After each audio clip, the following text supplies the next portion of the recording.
Então, abra sua Bíblia, carta de Paulo aos Colossenses, capítulo de número 1.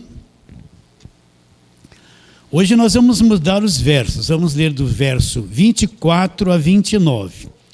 Abra sua Bíblia, acompanhe a leitura, memorize isso que nós vamos ler e falar, né?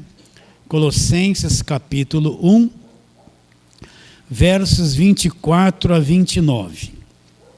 Vou ler. Preste atenção no que Paulo vai dizer. Agora me regozijo nos meus sofrimentos por vós. Repare bem. Ele estava sofrendo por causa da igreja. Eu quero que você entenda bem isso. E preencho o que resta das aflições de Cristo na minha carne. A favor de quem? A favor do seu corpo, que é a igreja, da qual me tornei ministro de acordo com a dispensação da parte de Deus, que me foi confiada a vosso favor, para dar pleno cumprimento à palavra de Deus. O mistério que estiver oculto, olha aqui, um mistério que estava oculto, de quem? Dos séculos e das gerações, daquele pessoal do passado. Agora, todavia, se manifestou aos seus santos. Quem são os seus santos? A igreja. Os quais Deus quis dar a conhecer com a riqueza da glória deste mistério entre os gentios, não entre os judeus. Isto é, Cristo em vocês, a esperança da glória. O qual anunciamos, advertindo todo homem, ensinando em todo homem, em toda sabedoria, a fim de que apresentemos todo homem perfeito em Cristo.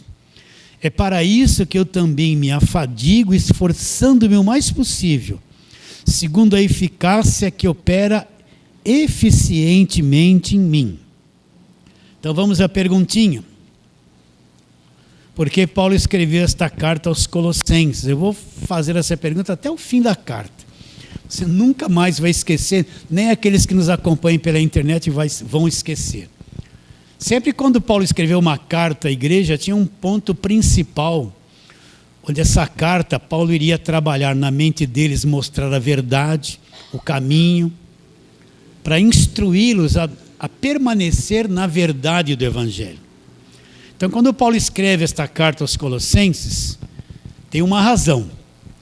4 falsas doutrinas, presta atenção, estavam em vigor, sendo ensinadas dentro da igreja dos Colossenses. Quais eram elas? Primeira, asceticismo. Segunda, gnosticismo, né? Umas palavras esquisitas, né? Terceira, o misticismo, tudo final, ismo. E quarta, estava lá o pessoal do Velho Testamento querendo arrastar a igreja para uma aliança falida. Arrastar a igreja para aquilo que acabou na cruz. Então, o que é o asceticismo? É toda a doutrina que a igreja impõe sobre as pessoas, que traz sofrimento, que lhe cobra muito, que não deixa a pessoa pensar, enche a pessoa de regras. Entende? Eles vão dizer assim, você aqui não precisa mais ouvir isso, mas os de fora precisam. Deus fez 50%, agora você tem que fazer os seus 50%.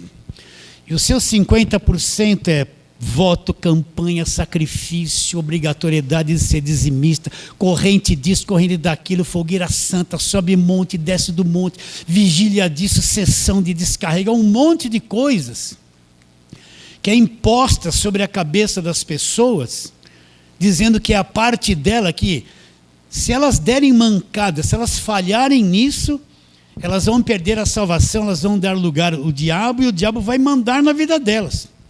Então elas ficam, para cumprir esses 50%, elas ficam dominadas, escravizadas dentro de uma coisa chamada igreja.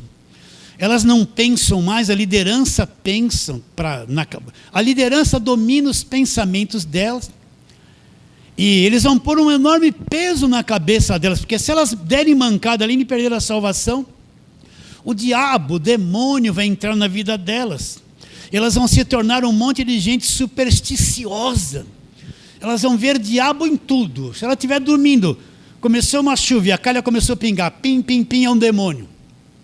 Se começou um vento e entrou um ventinho, a cortina fez assim no quarto, é um diabo. Tudo é diabo.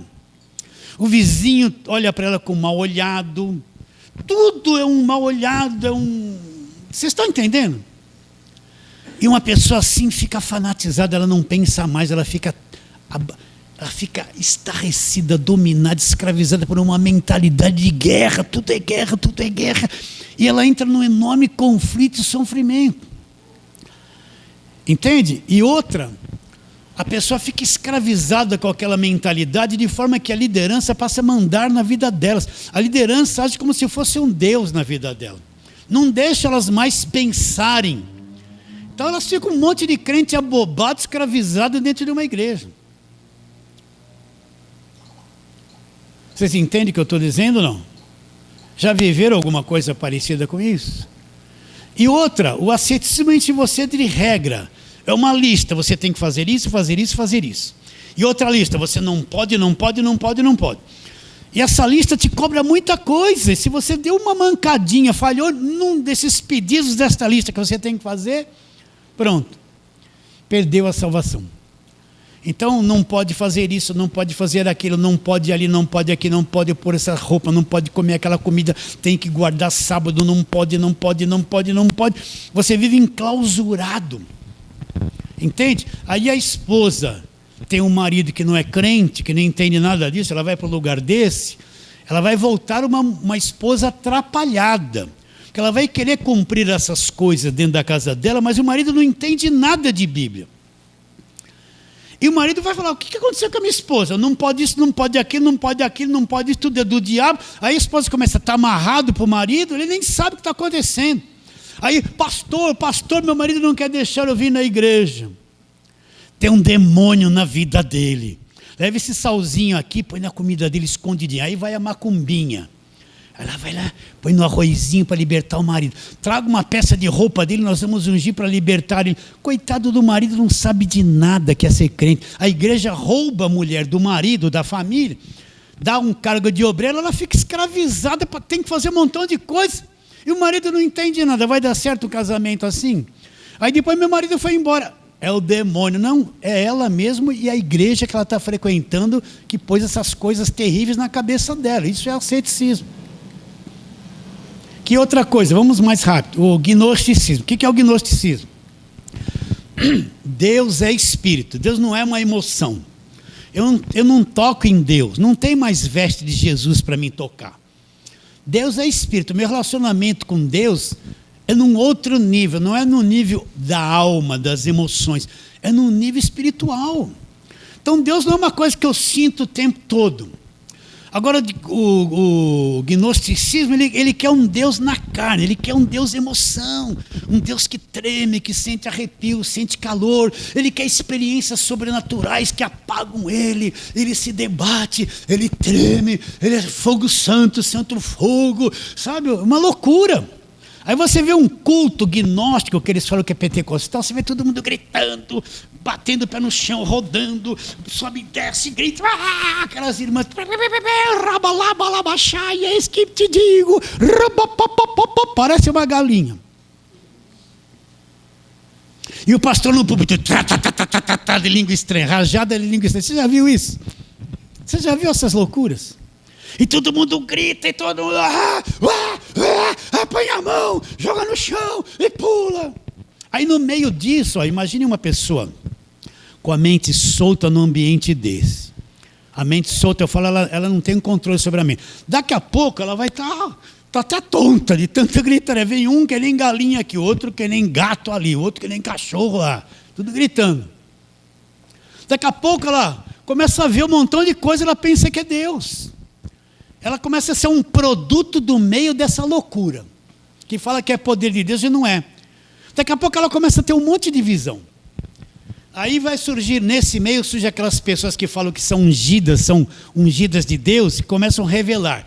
Deus está me revelando que tem alguém triste aqui, Deus está me revelando que tem um anjo ali, vai abençoar aquela irmã, Deus está me revelando. E começa a controlar a igreja por aquilo que Deus revela para ela. Deus só revela para ela.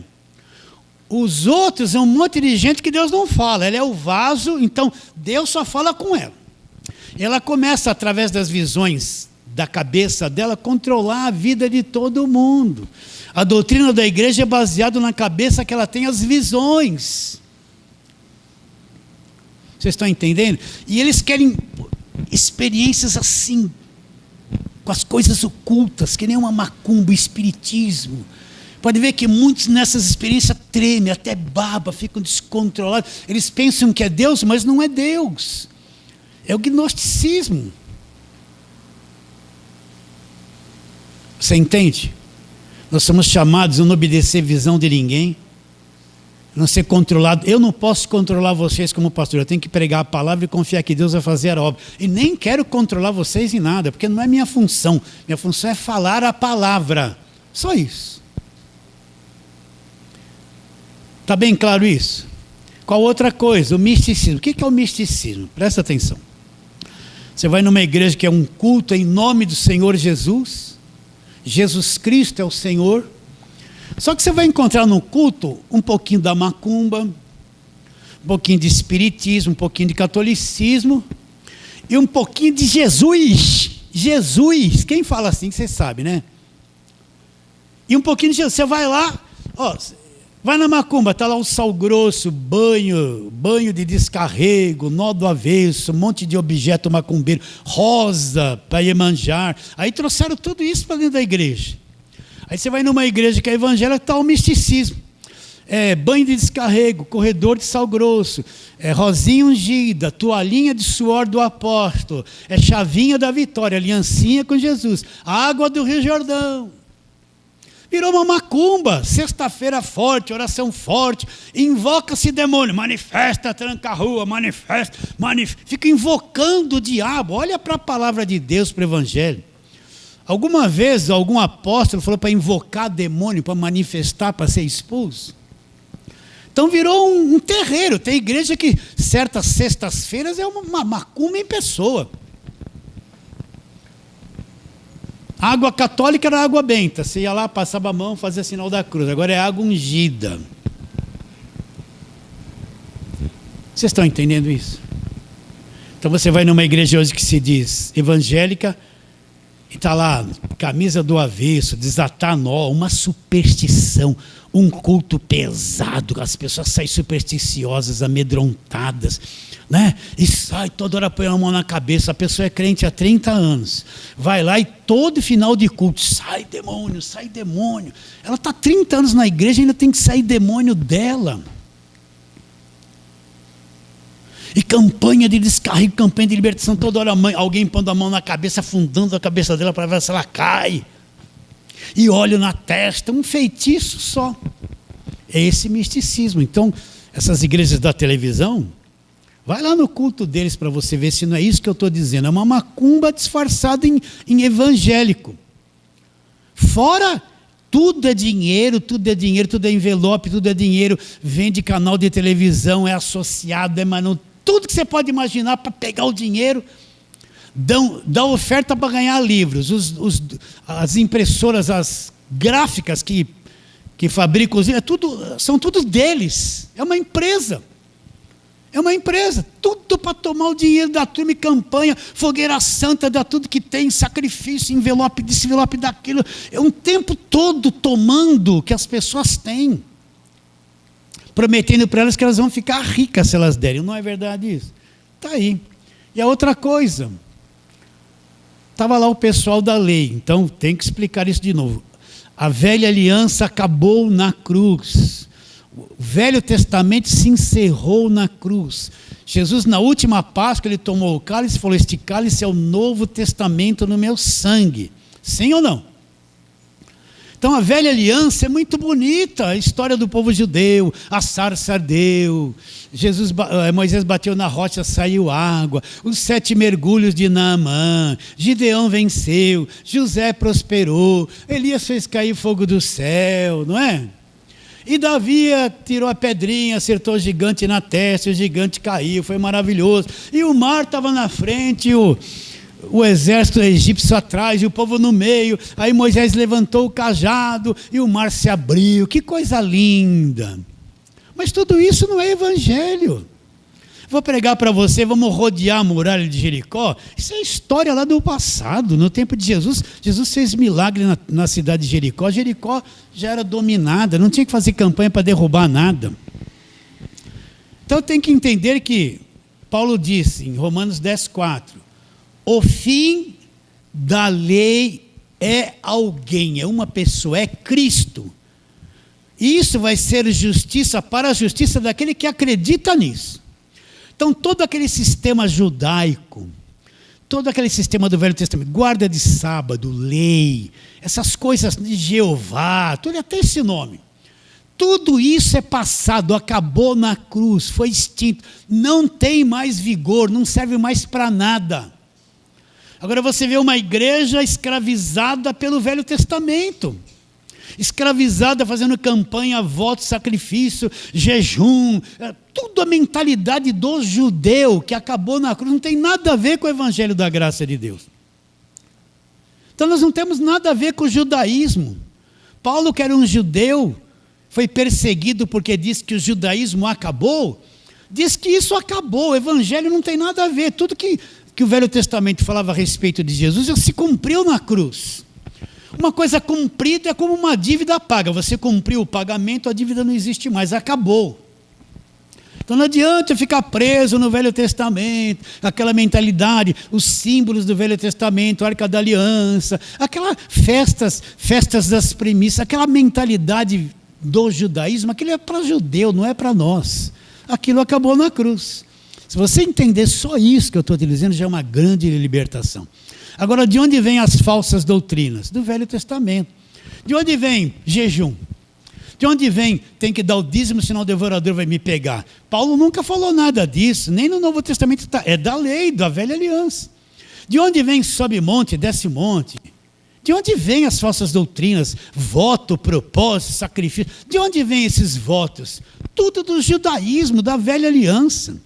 Não existe nas cartas de Paulo uma vez que ele leva alguém a fazer voto, sacrifício, propósito, campanha. Isso vem tudo daquela mentalidade escrava do Velho Testamento. Quem entendeu isso, já está bem definido, sabe que hoje uma coisa nova brotou dentro de você. E quando você olhar para trás, você vai dizer assim na tua mente, olha como eu vivi escravizado, pensando que estava servindo a Deus e não sabia que não estava. Não é verdade isso? Foi até explorado nesse meio aí. Isso aí estava vigorando na igreja dos Colossenses. E Paulo escreve essa carta para quê? Para mostrar para eles que eles perderam a visão de Cristo. Eles perderam a compreensão de que Cristo é Deus, Criador dos dois mundos. Eles perderam a compreensão da obra da cruz, que tudo foi feito na cruz, nós somos salvos pela graça, não por obras, e eles voltaram para um cativeiro que era viver debaixo da lei, de viver debaixo da velha aliança. Paulo escreve essa carta para quê? Para trazê-los de volta à sobriedade. Então você tem que ser inteligente. Quando você for ouvir uma pregação no rádio, essa gente que vem pela televisão, e abrir na velha aliança, você fala assim, vamos ver, o que ele vai falar? Vai te prender ali. Ele vai dizer que Deus vai fazer na sua vida o que fez lá com Gideão. Não tem nada a ver comigo. Ele vai dizer, ó, Deus vai fazer, se o rei Ezequias fez isso, você tem que fazer também. Olha, teve os 7 mergulhos na mão, ele foi curado da lepra. Vamos fazer uma campanha de 7 dias, 7 mergulhos, e Deus... Escravidão, gente. Está bem claro? Então você tem que ser sábio. Você tem que dividir. Quando está cantando uma música, ligou lá numa emissora evangélica, eu não ouço nenhuma, para mim nenhuma serve, infelizmente. E começa aquela música lá, opa, antes ou depois da cruz? Pensa... Se você vai começar a cantar besteira, que não tem nada a ver. Não tem uma música aí que fala, agora ser cristão é ser chique, é ser chique. Pelo amor de Deus, isso é louvor ou é palhaçada? Uma cantora cantava assim, naquele texto de Lázaro, remove a minha pedra, muda a minha... Peraí, eu não estou com nenhuma pedra na minha frente. Eu não estou no túmulo como Lázaro estava. Eu não vou cantar para Deus remover uma pedra, porque a minha pedra já foi removida na cruz. Eu não estou dentro de uma catacumba preso pedindo socorro. Então as pessoas começam a cantar coisas que negam a cruz. Quer vitória? Vai chorando, geme, chora. Quer vitória? Vai chorando, geme, chora. Mas onde está escrito que para mim ter vitória eu tenho que gemer e chorar? É uma baboseira, uma música emocional que tudo... Que besteira é essa? Eu não canto isso nunca. Isso é negar o que Cristo fez na cruz. A minha vitória vem da cruz, não vem do meu choro e não vem do meu gemido.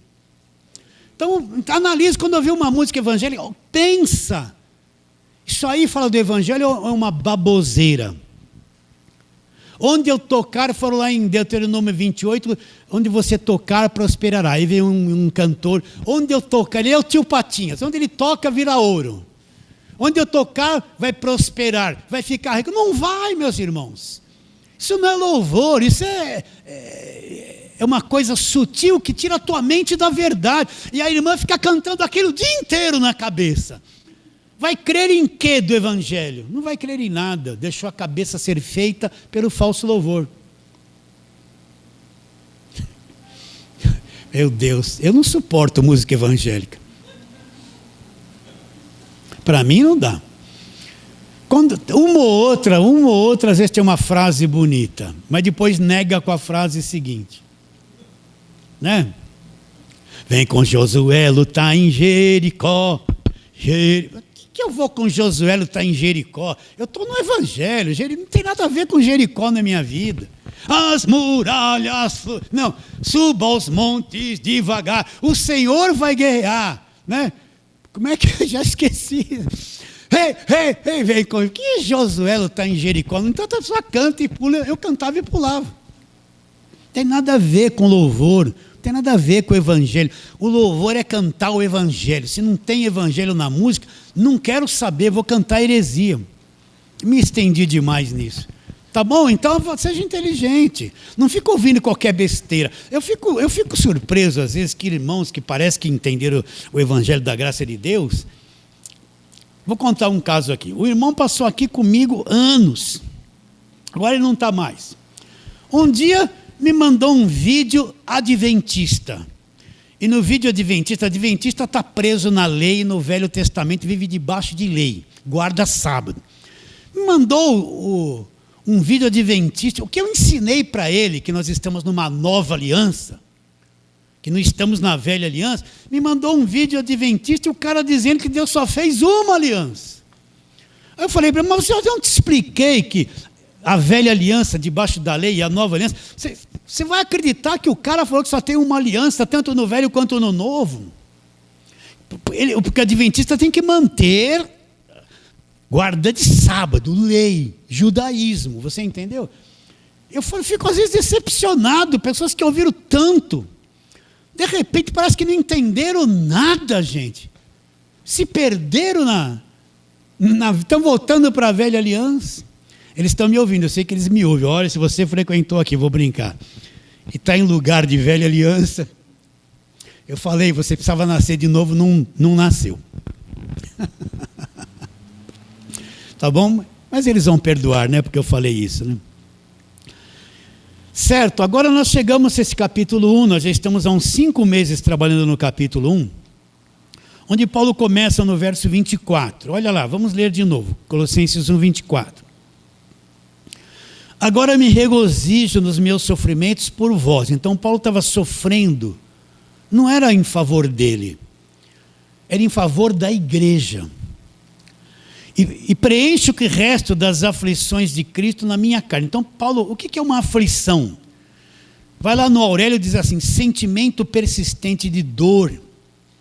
Um sentimento de dor moral, ânsia, agonia, angústia.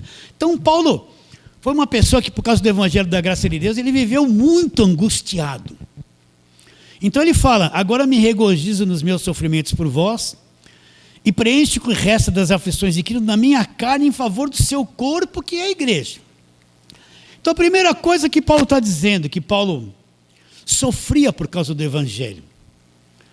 Ele tinha muitas aflições por causa da igreja. Ele passou enorme adversidade por causa do evangelho.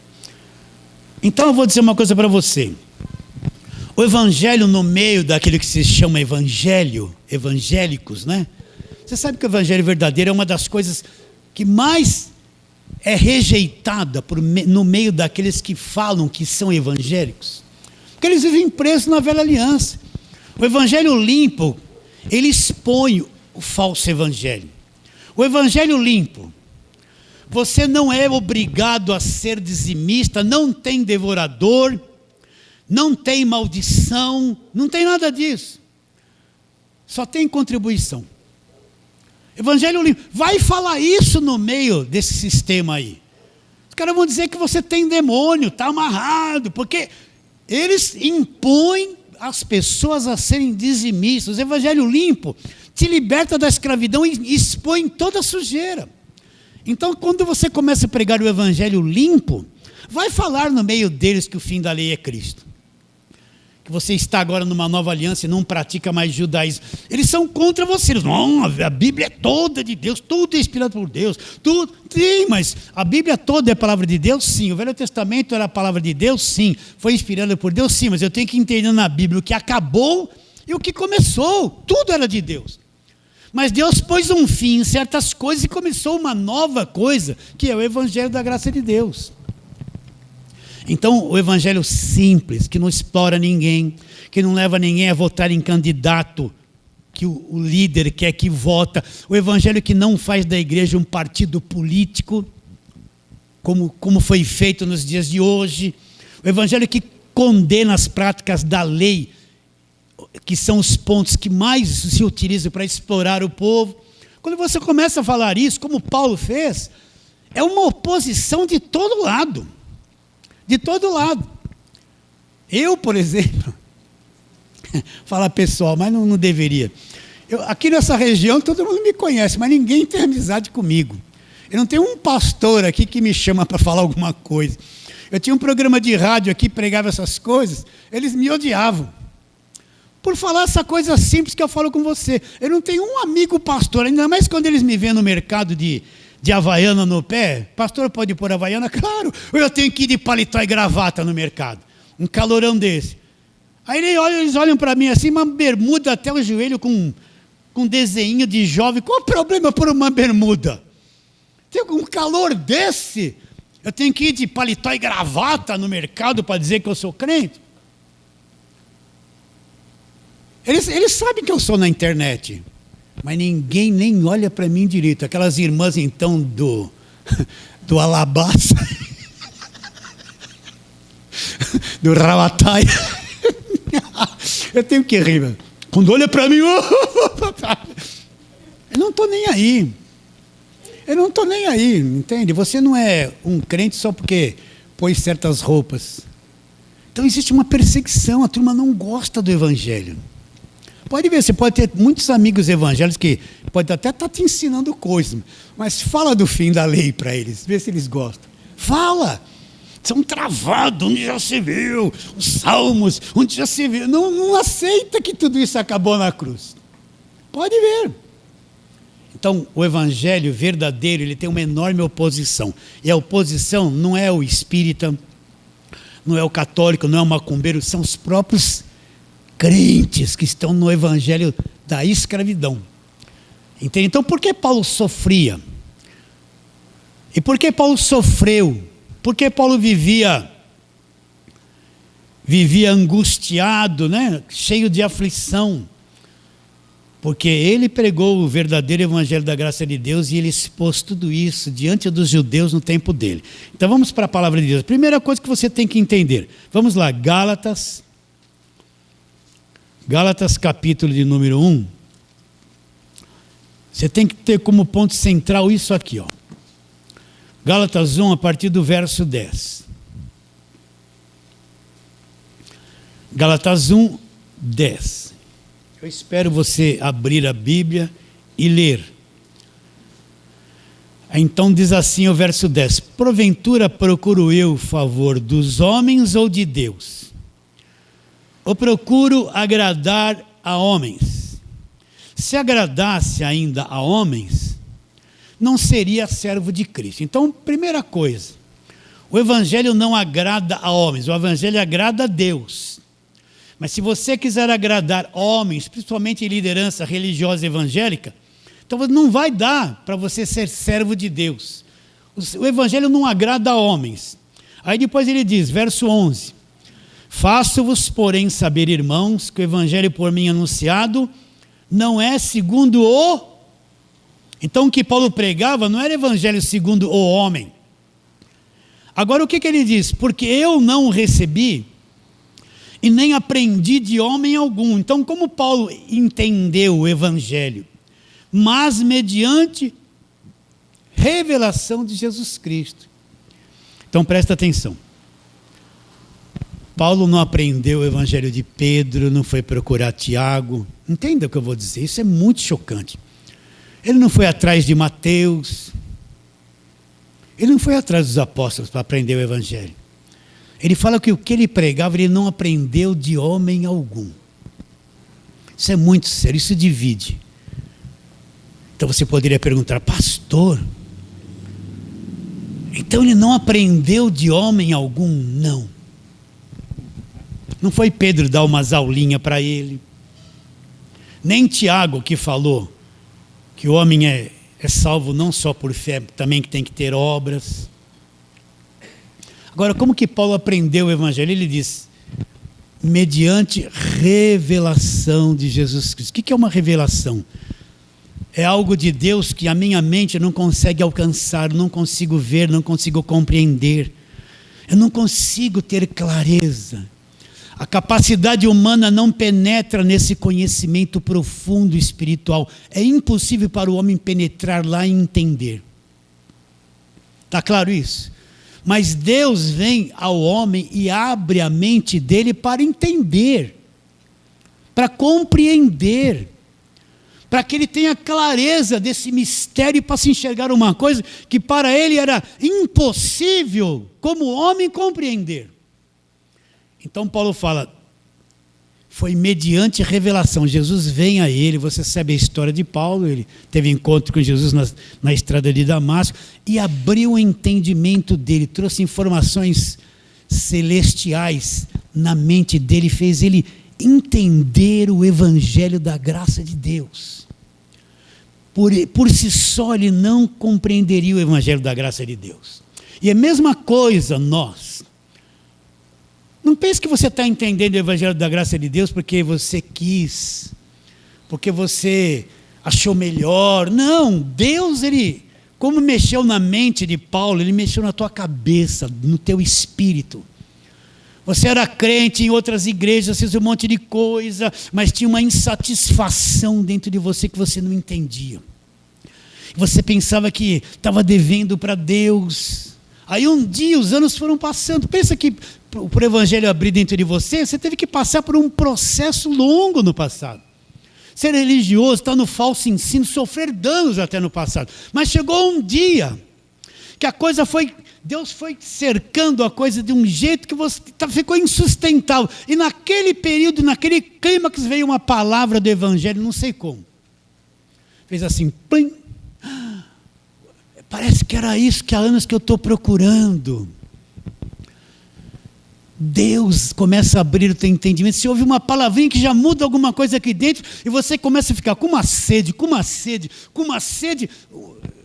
Deus vai movendo você e você quer mais, e vai entendendo, e vai entrando no descanso, e ao mesmo tempo que você vai entendendo e entrando no descanso, você vai olhando para trás e fala, nossa, eu vivia no meio de uma coisa enganosa, era a Bíblia, mas não era evangelho. E Deus começa a revelar, abrir o teu entendimento. Uma criança não pode comer um barril de uma vez, tem que comer pouquinho por pouquinho. Então Deus vai estar trabalhando na tua mente, você começou o começo. Agora Deus vai acrescentando, repetição.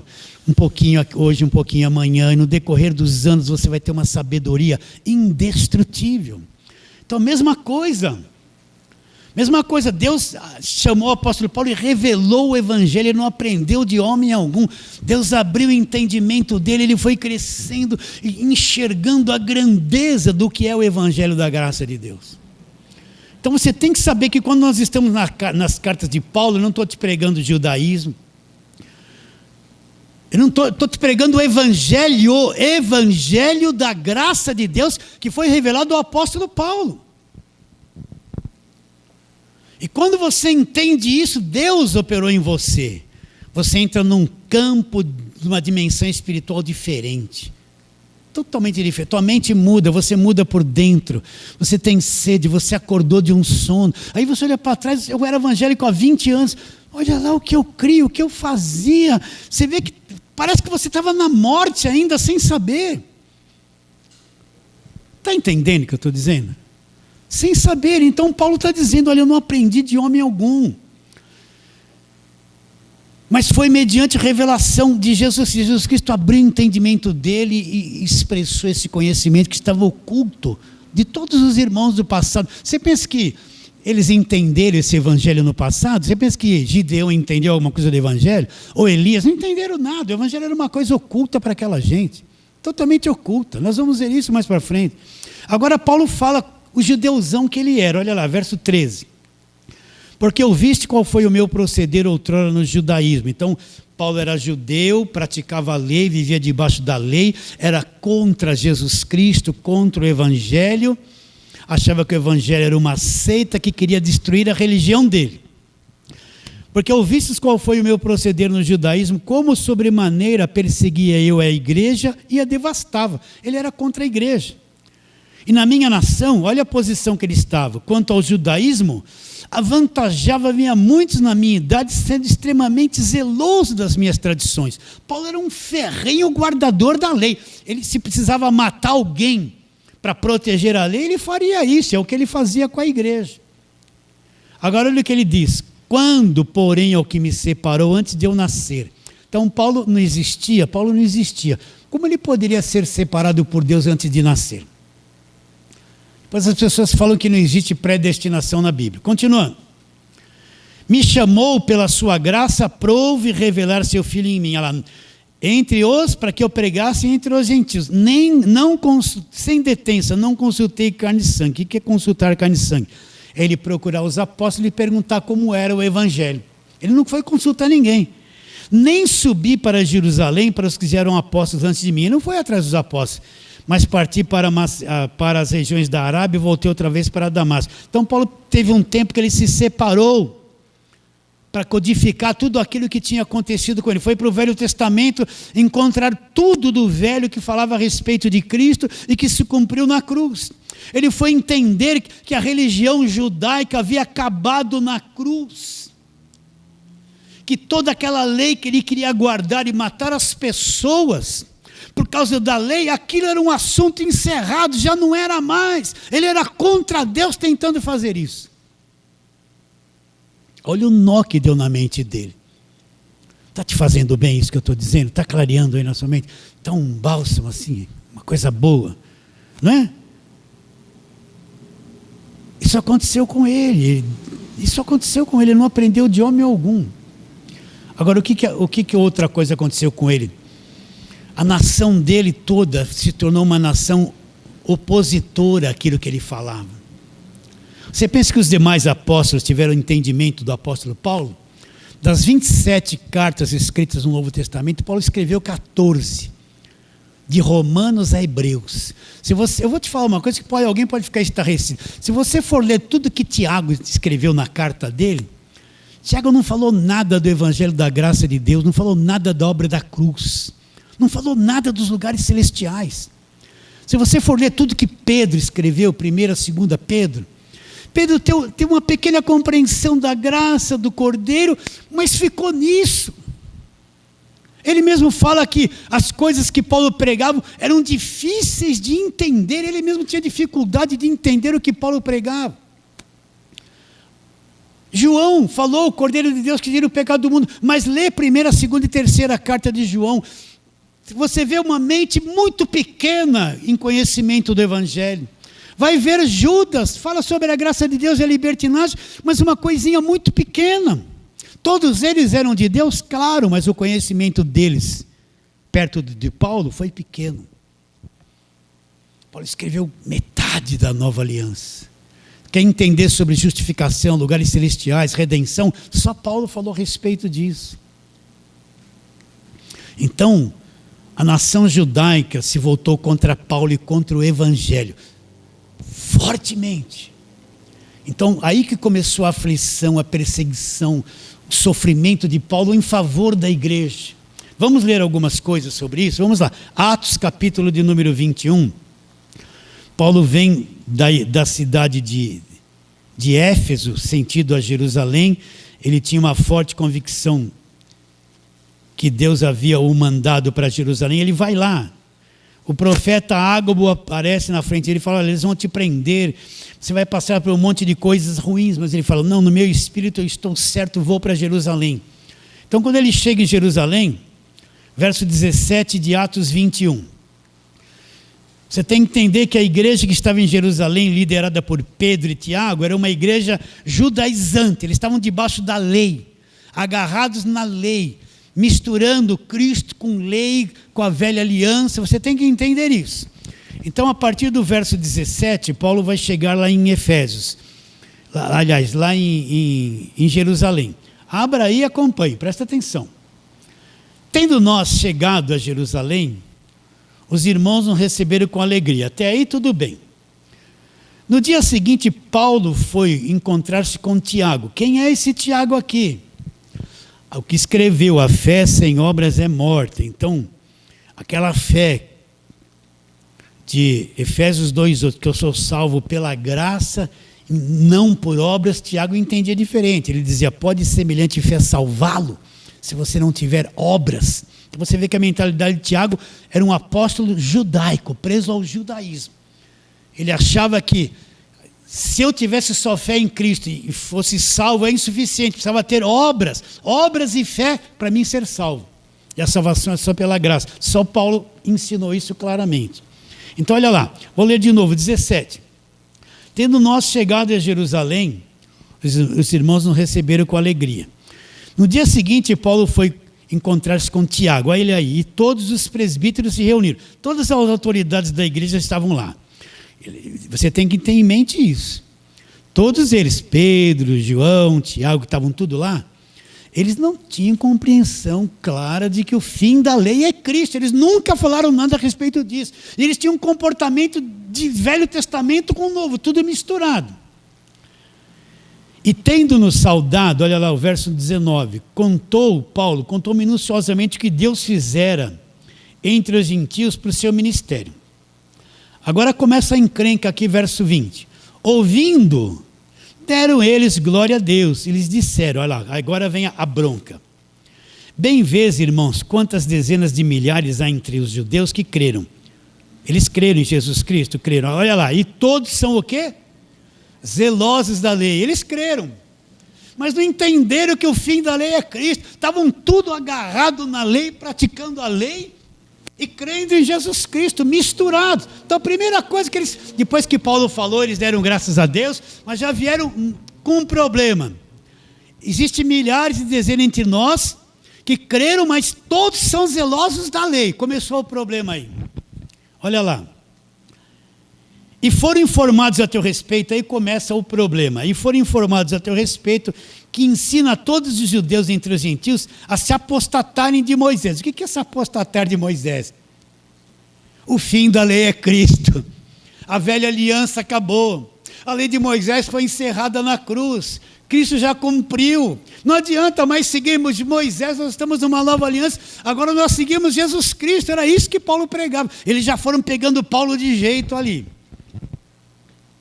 Verso 21 de novo. E fomos informados a teu respeito, que ensina a todos os judeus, olha lá, entre os gentios a se apostatarem de Moisés, dizendo-lhes que não deve circuncidar seus filhos e nem andar segundo os costumes da lei. O que Paulo pregava? O fim da lei, gente. É isso que nós temos falado. Então, receberam Paulo na igreja de Jerusalém, um monte de crente em Jesus Cristo, mas não entendiam que a lei tinha acabado, tudo agarrados na lei. Acabou aquela boa recepção. Olha, já ouvimos a teu respeito que você está pregando contra a lei. Tem que largar Moisés, não precisa se circuncidar mais e não precisa mais praticar a lei, abandonar os costumes judaicos. Era isso que Paulo pregava. Sim ou não? Então, olha, essa nação toda queria pegar Paulo, matar Paulo, odiavam Paulo, porque o Paulo dizia que a religião deles havia acabado na cruz. E é a mesma coisa, quando você começa a pregar essas coisas, quem não entende fica com uma raiva, porque eles estão agarrados na velha aliança, eles querem o Velho Testamento, eles gostam, eles vivem lá, eles são crentes judeus, vivem lá. E quando você prega, expõe a sujeira, eles não querem que a sujeira venha para fora. Por isso que o Evangelho tem uma enorme oposição nos dias de hoje. E não são espíritas católicos, a oposição são os próprios crentes que estão debaixo do judaísmo. Aí, a partir do verso 27, vamos lá para o verso 27, depois você lê esse capítulo todo. Agora Paulo vai ser aprisionado aqui, ó. Eu não vou ler porque é muita coisa. Do 27 em diante, depois você lê, Paulo vai ser aprisionado, vão pegar ele, fechar a porta do templo, vão dar uma surra nele, quebrar ele no meio, aí vêm as autoridades romanas e libertam ele, né? E senão iriam matar ele. Aí você vai ver aqui no... Deixa eu achar aqui. E a encrenca foi tão grande, né? Agora olha no verso 12 do capítulo 23. E quando amanheceu, os judeus se reuniram. Então, Paulo foi tirado do meio deles pelos romanos, pelos soldados, e preservaram a vida deles. Agora, olha a ponto como estavam os judeus contra Paulo. Olha lá. E quando amanheceu, os judeus se reuniram sob anátema, e juraram que não haviam de comer, entraram num jejuzão da lei, só que o jejum era para matar Paulo. Olha lá, quando amanheceu, os judeus se reuniram e sob anátema, sob maldição, juraram que não haviam de comer nem de beber enquanto não matassem Paulo. E eram mais de 40 os que entraram nessa conspirata. Eles queriam matar Paulo. O evangelho era perseguido, Paulo foi o desbravador, foi aquele que enfrentou o mundo religioso da lei judaica, enfrentou tudo para preservar o evangelho da graça de Deus, para que isso permanecesse entre nós até os dias de hoje. Vamos ver um pouquinho os sofrimentos de Paulo. Então vamos lá, agora vai para a segunda carta de Paulo aos Coríntios, capítulo de número 11, segunda carta de Paulo aos Coríntios, capítulo de número 11.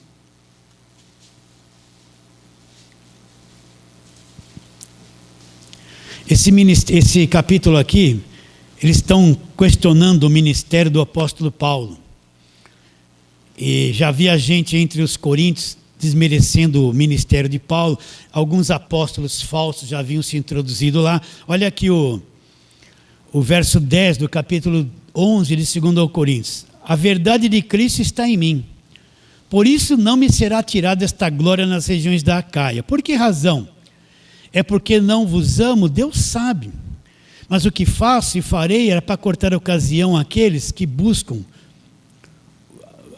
aqueles que a buscam com o intuito de serem considerados iguais a nós naquilo que se gloriam. Porque os tais são falsos apóstolos, obreiros fraudulentos, trabalham na fraude, transformando-se em apóstolos de Cristo. E não é de se admirar, porque o próprio Satanás se transforma em anjo de luz. Não é muito, pois, que os seus apóstolos se transformem em ministros de justiça. O fim deles será conforme as suas obras. Hoje está cheio de apóstolos. De Satanás. Você entende o que eu estou dizendo? Está cheio de apóstolos vendendo água aí. Vendendo feijãozinho, suor do seu rosto, seu corpo faz milagre. Eu preciso de 100 mil pessoas com R$1.500. É obra de... Faça um investimento. Igreja não é banco para fazer investimento, gente. Que investir em igreja? Como se depois Deus ia obrigar a te dar com juros e correção monetária. Isso é pilantragem, é malandragem. São apóstolos do diabo ou não são? Os tais obreiros fraudulentos são falsos apóstolos. É o que está aí nos dias de hoje. Mas não é isso que nós vamos falar. Aí Paulo vai dizer no verso 23, vamos lá, tem que correr. São ministros de Cristo? Falo como fora de mim, eu ainda mais. Agora Paulo vai falar o que ele enfrentou por causa do evangelho. Em trabalhos eu ainda mais, em trabalhos muito mais em prisões. Paulo foi preso várias vezes, em açoites, apanhou sem medida, em perigos de morte, muitas vezes. 5 aos irmãos judeus, eles queriam matá-lo a qualquer custo. 5 vezes recebi dos judeus uma quarentena de açoites menos 1. 5 vezes ele tomou uma carga de 39 açoites. Fui 3 vezes fustigado com varas, uma vez apedrejado, em naufrágio 3 vezes, uma noite e um dia passei na voragem do mar, em jornadas muitas vezes, em perigos de rios, em perigos entre salteadores, em perigos entre patrícios, em perigos entre gentios, em perigos na cidade, em perigos no deserto, em perigos no mar, em perigos entre falsos irmãos, em trabalhos, fadigas, vigílias, muitas vezes fome, sede, jejum, muitas vezes frio, nudez, além das coisas exteriores, ao que pesa sobre mim diariamente. A preocupação com todas as igrejas. Quem enfraquece, que também eu não enfraqueço. Então, Paulo enfrentou uma oposição enorme dos judeus. Ele apanhou, ele foi apedrejado, fustigado com vara. Ele passou coisas que nós talvez nunca passaremos nem 10% aqui nessa vida. E além das coisas exteriores, ele falou isso exteriormente, tinha uma coisa que esmagava ele por dentro, pesava, a preocupação com as pessoas em estar pregando o evangelho da graça de Deus, a preocupação com as igrejas que permanecessem na verdade, que andassem de uma forma limpa, agarradas no evangelho da graça de Deus, agarradas em Cristo, pesava dentro do coração deles. E todo pregador da graça de Deus tem esse peso dentro de si. Não quer chamar as pessoas para si, ser o melhor. Não, ele quer falar a verdade para que as pessoas entendam e permaneçam no evangelho da graça de Deus. Então, por que Paulo fala que ele passou muitas aflições e as dores que ele sentia na carne por causa da igreja? Porque Paulo recebeu o evangelho da graça de Deus. E o mundo religioso todo se pôs contra ele. E fizeram tudo para matá-lo.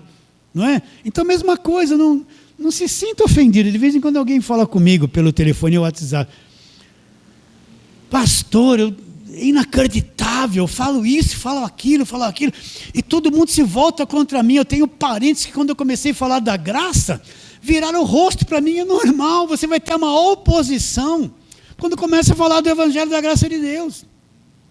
Pastor, eu tinha amizade com irmãos da igreja há tantos anos, agora que eu comecei a falar do evangelho da graça, da justificação, da redenção, eles nem me cumprimentam mais na rua. Mas é normal, e quem não está no evangelho da graça de Deus, mesmo sendo crente, se torna oposição ao evangelho, como Paulo sofreu oposição dos irmãos judeus. O evangelho tem oposição para todo lado. Volta lá na igreja que você viveu há muito tempo. Fala essas coisas que nós estamos falando aqui para eles. Você vai ser escorraçado de lá. Vai ou não vai? Falar para eles: não precisa mais fazer voto, campanha, sacrifício, um irmão mandando na minha vida se eu caso, se eu não caso, se eu cumpro, se eu deixo. Vai lá, fala isso, não precisa mais nada disso. Está amarrado, tem um demônio, está desviado, desigrejado. Vai lá. Não vai? Não vai acontecer isso? Vai. Fala assim, não... Ai, meu Deus. Não vou falar as coisas que eles me falam lá pelo WhatsApp, senão vou expor os irmãos, né? Então, Paulo passou por tudo isso e permaneceu. Só mais um pouquinho, você vai ter paciência. Vamos lá para Gálatas, capítulo de número 2. Nós já passamos em Gálatas, né? Vamos voltar lá um pouquinho. Gálatas, capítulo número 2.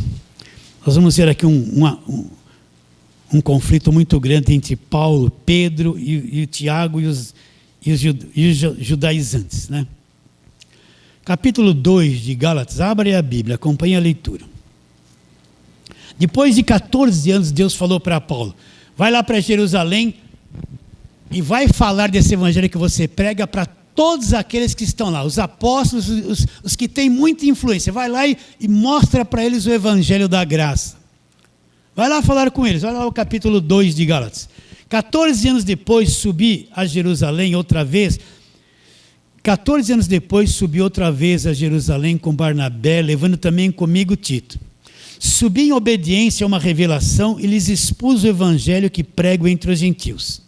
Em particular, aos que pareciam de maior influência, para de algum modo não correr ou ter corrido em vão. Agora, o que aconteceu? Ele foi aceito? Primeira coisa que falaram para Paulo: tem que se circuncidar e guardar a lei. Aqueles todos que estavam lá, apóstolos, tem que aceitar o que Paulo falou, tem que se circuncidar e guardar a lei. Olha lá o que acontece depois. Contudo, nem mesmo Tito era um gentil que acompanhava o ministério de Paulo, que estava comigo sendo grego, foi constrangido a circuncidar-se. Tito não se circuncidou, era amigo de Paulo. Por quê? Porque o que Paulo encontrou entre as autoridades de Jerusalém, entre os principais apóstolos? Oposição ao evangelho da graça de Deus. Queria que circuncidasse e guardasse a lei. Isto por causa dos falsos irmãos. Veja bem, vamos ler com calma. Verso 2. Subi em obediência a uma revelação e lhes expus o evangelho que pregue entre os gentios. Para aí. Então Deus revelou para ele: Paulo, vai lá em Jerusalém e você vai pregar o evangelho para eles, isso que você está ensinando no meio dos gentios.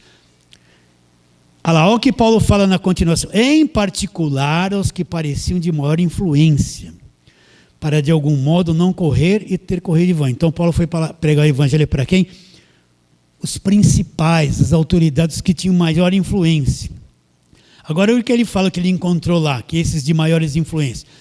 Isso por causa dos falsos irmãos que se entremeteram com o fim de espreitar a nossa liberdade que temos em Cristo e reduzir-nos à escravidão, os quais nem por uma hora nos submetemos para que a verdade do evangelho permanecesse entre vós. Então Paulo chegou lá e expôs o evangelho. Falaram o que para Paulo? Tem que se circuncidar, né? Paulo chamou essa gente de falsos irmãos e diz que não se submeteu nem por uma hora a essa gente. Para quê? Para a verdade do evangelho permanecer até hoje, permanecer entre nós. Paulo se submeteu a essa gente da lei, caiu na conversa deles, enfrentou-os cara a cara. E tem mais. Vamos lá, os quais, verso 5, nem ainda por uma hora nos submetemos para que a verdade do evangelho permanecesse entre vós. Por quê? Porque Paulo se submetesse e misturasse lei com graça, o evangelho ia ser manchado como é nos dias de hoje. Então Paulo, para preservar a verdade, não se submeteu, não serviu a homens. E quanto àqueles que pareciam ser de maior influência, olha lá os apóstolos e a liderança. E quanto àqueles que pareciam ser de maior influência, quais tenham sido outrora, não me interessa, Deus não aceita a aparência do homem. Esses, digo, que pareciam ser alguma coisa, nada me acrescentaram. Não tinham que ensinar para Paulo. Não conheciam o evangelho da graça de Deus, não acrescentaram nada ao conhecimento de Paulo. Vou ter que pular um monte de coisa aqui. Verso 11. Quando, porém, veio Cefas é Pedro. O que Pedro fazia? Deixa eu contar a história antes. Quando chegava o pessoal de Tiago que escreveu a carta, que era o pessoal da lei, então Pedro tinha medo e se submetia ao pessoal da lei. E o que Pedro queria fazer? Fazer os gentios, aqueles que eram salvos pela graça, se tornarem judeus praticando a velha aliança. Então Paulo está dando uma bronca, chamando a atenção de Pedro e dizendo que Pedro está errado. Pedro tomou uma chamada forte, um puxão de orelha forte de Paulo na presença de todos eles, porque Pedro queria fazer com que os da graça se tornassem judeus guardadores da lei. Olha, vamos ler agora para você ver. Quando, porém, Cefas veio a Antioquia, que é Pedro, resistir-lhe face a face, porque se tornara repreensível. Com efeito, antes de chegarem alguns da parte de Tiago, olha o Tiago lá.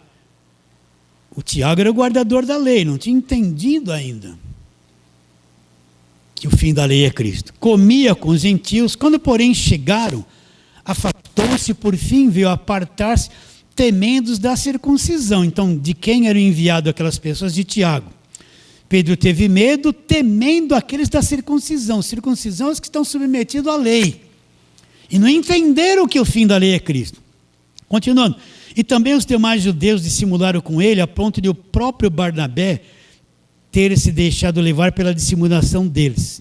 Quando vi que não procediam corretamente de acordo com a verdade do evangelho, disse a Cefas na presença de todos: sendo tu judeus, vive como gentil e não como judeu, por que obrigas os gentios a viverem como judeus? O que é esse Pedro obrigando os gentios a viver como judeus? É impor a lei sobre eles, impor o Velho Testamento, misturar lei com graça e obrigar a circuncidar, guardar a lei, fazer a prática da velha aliança que acabou na cruz.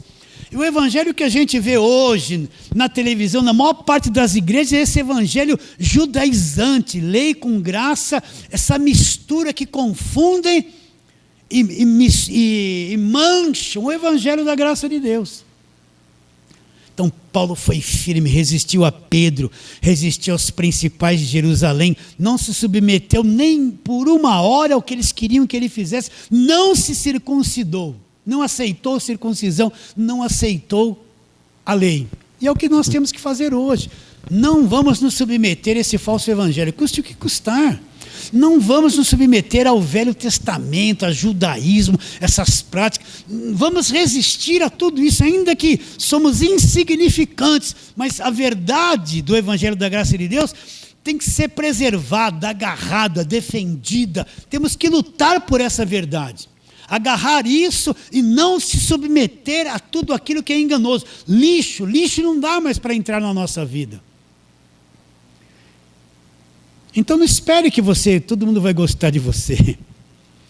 Quando você começar a pegar firme na verdade, você vai entender que os mais fortes opositores ao evangelho são os próprios crentes que estão mesclados com a lei. Chega para o adventista e fala assim: esse negócio de guardar sábado e vai ser salvo, isso é uma mentira. Nega isso, quero ver se você crê em Jesus. Ele não vai negar. Chega para essas gente aí de campanha, voto, sacrifício, fala: vocês estão enganando o povo, vocês são tudo exploradores, não vai, eles não vão nunca. Chega numa igreja e fala: eu não sou dizimista porque eu não estou debaixo da lei. Eles vão tacar pedra em você, vão te pôr debaixo de maldição, não vão te aceitar. Agora, quando o chamado de Deus vem, a revelação acontece, então a pessoa é desarmada. Por isso que eu digo, é Deus que move a mente de uma pessoa, é Deus que move o coração. Se hoje você aceita e crê nisso, que Deus está trabalhando anos na tua vida, até você chegar naquele dia que teve um encontro com a verdade e se libertou. Não pense que a obra de Deus começou agora. Desde que você nasceu, Deus está trabalhando na sua vida. Você pode ter sido idólatra quando criança, ter tido pais macumbeiros ou espíritas, ou nada. Passou uma vida sem conhecer nada da Bíblia, um dia conheceu, se envolveu no judaísmo, em tudo isso, fez um monte de coisa, sofreu, pagou preço, mas chegou a hora, plim, acordou. Só Deus pode fazer alguém acordar. Por isso que nós não somos inimigos de pessoas, não queremos falar mal das pessoas. O macumbeiro não é meu inimigo, o espírito catolicismo, mesmo os crentes judaizantes não são nossos inimigos. Inimigo é esse sistema religioso maligno. Isso aí é o diabo. O diabo cegou a mente das pessoas. Isso, nós somos inimigos desse sistema corrompido, evangélico, político, que explora as pessoas que estão aí. Isso que nós somos inimigos, não das pessoas, nem de crente, nem de pastor nenhum. A nossa inimizade é contra essa mentalidade escrava religiosa que quer afundar e esconder o verdadeiro evangelho da graça de Deus, que está aqui na Bíblia, ó. Só que está oculto aos olhos de muito. Então, vamos ler de novo o mesmo texto? Vamos lá, Colossenses, para terminarmos ali. Colossenses capítulo 1, verso 13, aliás, verso 14. Falei tanto 13 que 14, aliás, 24, oh meu Deus. Verso 24, Colossenses 1, 24. Agora me regozijo nos meus sofrimentos em favor de vós. Então Paulo teve muita oposição, nós também vamos ter. O sofrimento dele era em favor da igreja. E preenche o que resta das aflições de Cristo na minha carne. Paulo sofreu muito a favor do seu corpo, que é a igreja, do qual me tornei ministro de acordo com a dispensação da parte de Deus, que me foi confiada a vosso favor, a favor da igreja, para dar pleno cumprimento o quê? Para que a palavra de Deus fosse exposta e desse pleno cumprimento à palavra de Deus. Então vamos enfrentar o que tem que enfrentar, com alegria. Você conhece a verdade, se agarre nela. Se agarre nela. E não se iluda, meus irmãos. Vai haver oposição. Né? De vez em quando alguém fala comigo, pastor, eu não consigo congregar em lugar nenhum. Está todo mundo me dizendo que eu sou desigrejado, desviado. Falei, você não é não. Agora você está no caminho certo. Você se libertou desse cativeiro de religião evangélica. Recebe a palavra de hoje? Fala assim, amém. Então vamos ficar em pé. E vamos ter aquela breve oração, pedindo que Deus abra o entendimento, né? Vamos orar? Senhor, nós te adoramos e nos prostramos diante de Ti, da Tua grandeza. E temos um grande prazer nesta palavra do Evangelho da Graça de Deus. Dispostos a enfrentar tudo aquilo que é mentira, que é engano, que é falsidade.